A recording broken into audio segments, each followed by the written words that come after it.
¿Qué decían de Jesús? Muy buena pregunta. Basta con leer el Evangelio y darnos cuenta qué es lo que decía la gente acerca de nuestro Señor. ¿Nosotros quiénes somos? Discípulos de Jesús. Por lo tanto, lo que decían de Jesús debieran decir de nosotros también. En este tiempo de pandemia, en este tiempo de confinamiento, les he invitado desde el domingo pasado a enfocarnos en Jesús y en apreciar, saber cómo era Él, qué decían de Él para sacar lecciones en lo que estamos viviendo hoy, en el siglo XXI, y con este ambiente tan raro que es el confinamiento. Hoy quiero llevarles a meditar en un problema grande que tenemos en el confinamiento. Preguntarles en primer lugar, ¿qué es lo que más les ha costado de estar encerrado en su casa? Me imagino que tanto como yo y otros, la respuesta es lo que más nos ha costado, es no tener contacto físico con aquellas personas que amamos. Nos hace falta. ¿Y sabe por qué? Porque Dios nos hizo así. No estamos hechos, no estamos diseñados para estar encerrados.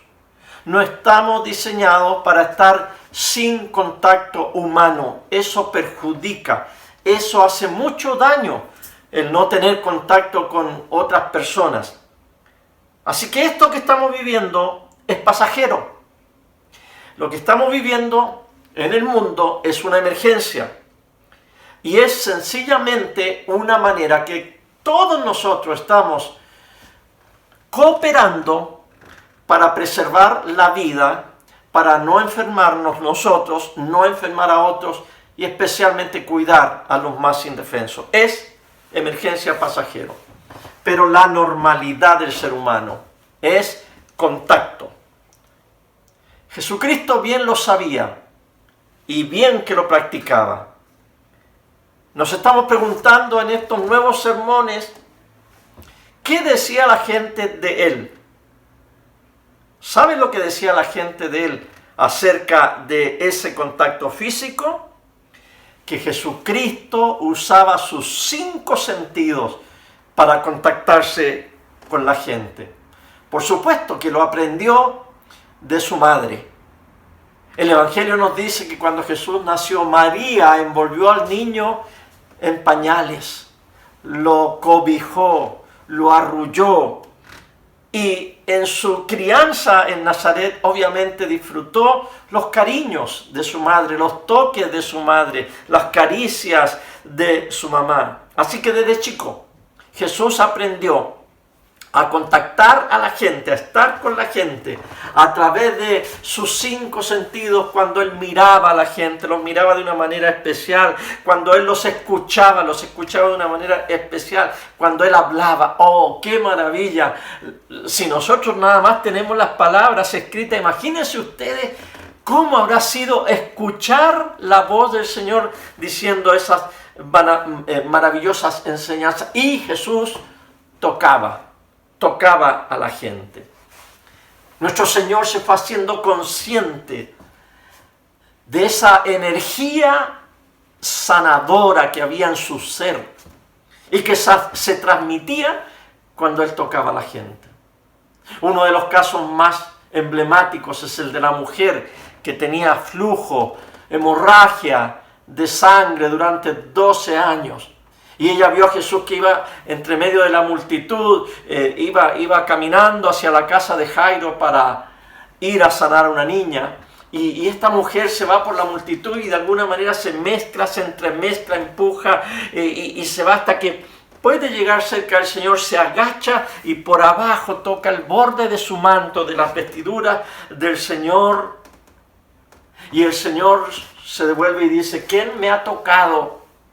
Los apóstoles le dijeron, Señor, Pedro, me imagino que fue el que le dijo, Señor, ¿cómo que preguntas quién te ha tocado? Mira cómo está la gente, mira cómo estamos de apretados y tú preguntas quién te ha tocado. El Señor dijo, momentito, alguien me tocó porque salió de mí una virtud, un poder, una fuerza. Y la mujer reconoció que el Señor la había tocado. Y qué bendición. Esa mujer era infértil, no podía tener hijos porque constantemente tenía hemorragias, ¿no? de su útero, de sus órganos reproductivos.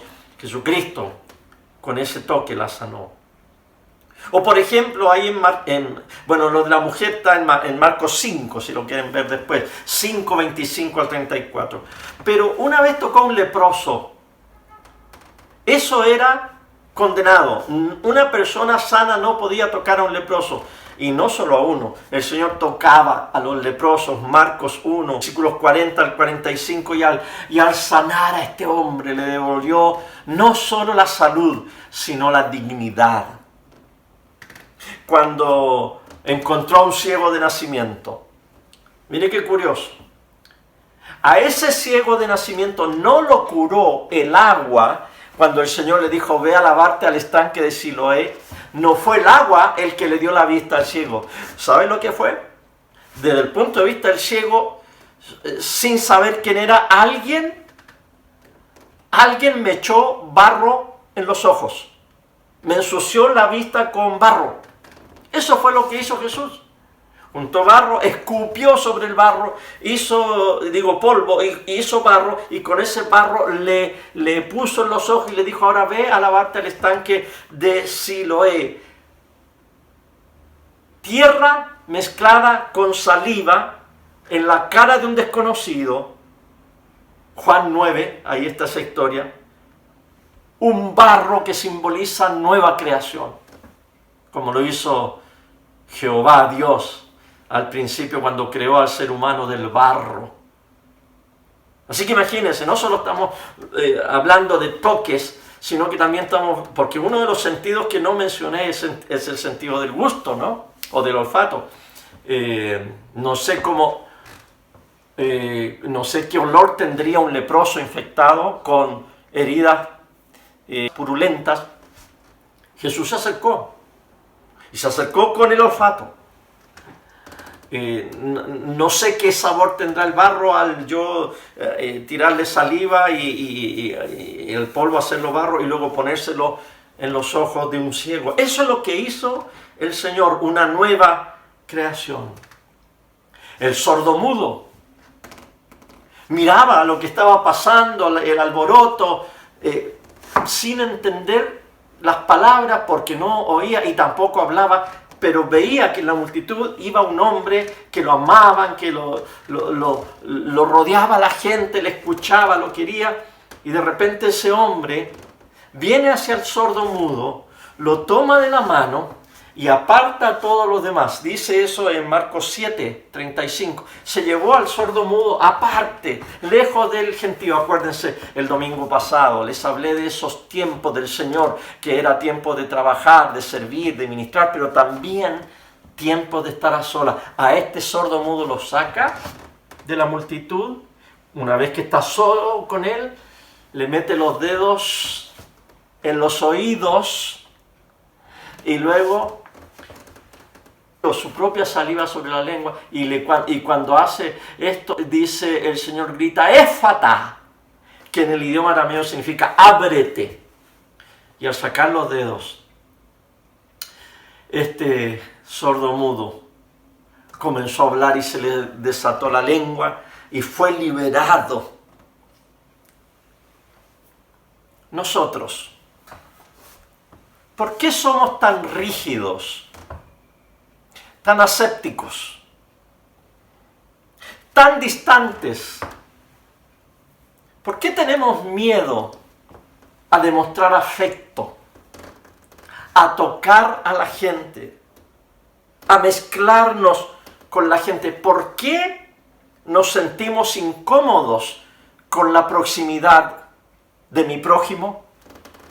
Es una muy buena pregunta para, como discípulo de Jesús, meditarla.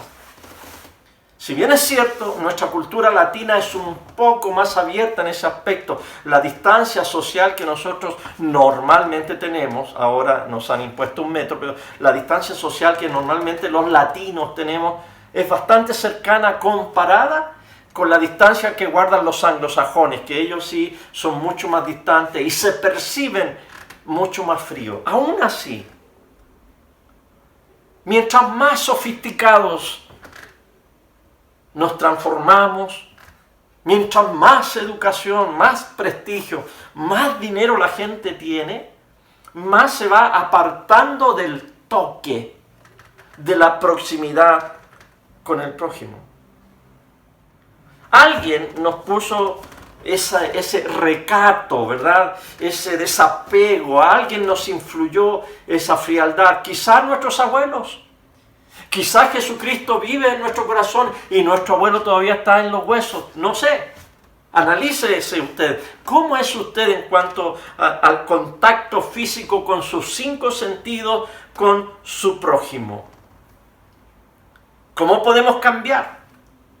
¿Cómo podemos permitir que el Señor nos haga personas fluidas? No tacos, no personas que no fluyen, personas estáticas, sino que seamos personas fluidas, que avancemos, que podamos estar en diferentes contextos, que podamos acercarnos con ricos, pobres, niños, ancianos, que podamos fluir. ¿Cómo podemos nosotros aprender a abrazar, a estrechar, a rodear de cordialidad a quienes se nos acercan, que no seamos repelentes? Hay personas que son repelentes. Dios no nos quiere repelentes. Dios nos quiere personas que atraigamos, que seamos imanes para entrar en contacto y con afecto con las personas, con delicadeza y respeto. Subrayo eso, con delicadeza y respeto. Eso es lo que tenía Jesucristo. Ahora, es como, este sermón sería como el gato mirando a la carnicería, ¿no? Porque, ¿cómo Fernando nos está hablando de abrazar, de tocar, cuando es lo menos que podemos hacer en este momento? Por eso, lo vemos, lo anhelamos, tenemos que llegar a la normalidad y tenemos que apreciar eso que a lo mejor no apreciábamos o despreciábamos para poder parecernos a Jesucristo, para ser personas que se contactan con el mundo y con el prójimo con los 5 sentidos. Creo yo que nos hemos distanciado más de la cuenta, incluso con los nuestros, con nuestros seres queridos, con los cuales estamos viviendo la cuarentena. Podríamos hacer una encuesta, una pregunta: ¿cómo está usted en su hogar en relación con los que lo rodean? ¿La cuarentena le ha ayudado a usted a ser cariñoso, afectuoso, atento, ayudador, hacendoso? ¿Está ayudando en la casa? ¿Está siendo una persona agradable, accesible, fluida, cariñosa, delicada, respetuosa? ¿O tengo malas noticias? Yo me confieso, tengo que reconocerlo, y lo reconozco delante del Señor. Me ha afectado la pandemia, y he notado que no he sido cariñoso con Nona, con mi esposa. Siendo que ya llevamos 2 meses juntos, mis gestos de cariño, de abrazo, sí, de repente me acuerdo y le doy un abrazo, la beso, pero la mayor parte del tiempo reconozco mi culpa, mea culpa, delante del Señor, es que no he sido lo suficientemente atento, cariñoso, tocador con ella, de acogerla, de abrazarla, que un abrazo entre 2 personas que no están contagiadas es tan necesario en este momento. Creo yo que eso es lo que haría Jesús.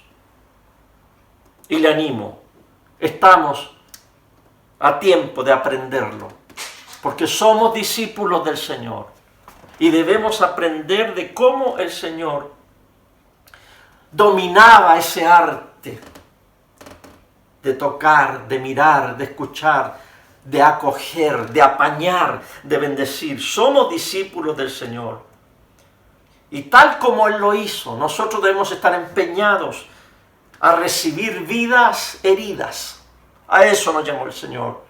Debemos aprender a acoger a los cuerpos maltrechos de hombres y mujeres. Claro, porque carnalmente, seamos honestos, nos gusta abrazar a las bonitas. Tenemos límites de edad como, digamos, de 18 a 40. A las viejitas que huelen feo, no. A los niños que andan sucios y que son molestosos, quizás no. No, a los hombres yo no se me acerquen. Ni se les ocurra que un hombre me bese. No. Somos exclusivistas, somos analíticos de esos besos, de esos abrazos que quisiéramos dar. Yo creo que es tiempo que también recibamos, que acojamos, apenas el Señor nos dé la oportunidad, a los pobres, a los desvalidos, a los enfermos, como hacía el Señor, a los cojos, a los ciegos, a los mudos, a los leprosos, a los idosos, a los con coronavirus, con todas las precauciones. Aprendamos del Señor. Porque la gente del mundo está esperándonos. Espera ternura. Espera un cobijo, un apoyo.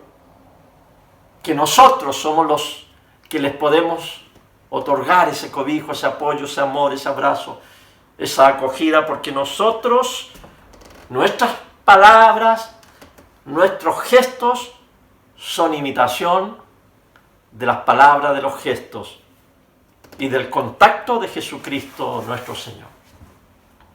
Termino recordándome de una canción que aprendimos hace muchos años en Argentina, en uno de los retiros que participamos con los hermanos de Argentina. Somos sus manos, somos sus pies, somos su cuerpo, somos hijos del Señor, somos la niña de los ojos de Dios, somos su pueblo, somos hijos del gran Rey. Tú eres mi hermano y mi hermana, tomados de la mano, juntos caminaremos hasta que Él nos venga a buscar. No hay tinieblas que nos venzan si juntos trabajamos. Siempre que hay amor, venceremos. Recuerde, somos sus manos. Jesucristo no tiene más manos que las suyas y las mías. Recuerde, somos sus pies. Jesucristo no tiene más pies aquí en la tierra que los suyos y los míos. Y son nuestros pies los que van a llevar a Jesucristo. Y son nuestras manos las que van a llevar el amor de Jesucristo a la vida de tantos que nos esperan. Así que apenas se abra la puerta, hermanos, vaya, toque, abrace, bese, lleve el amor que Dios le ha dado y ha derramado en su corazón. Pero antes, empieza a practicar. Allí en la casa. No sé cuántas semanas más vamos a tener oportunidad de practicarlo. Practique mucho el sermón de hoy en su casa. Amén.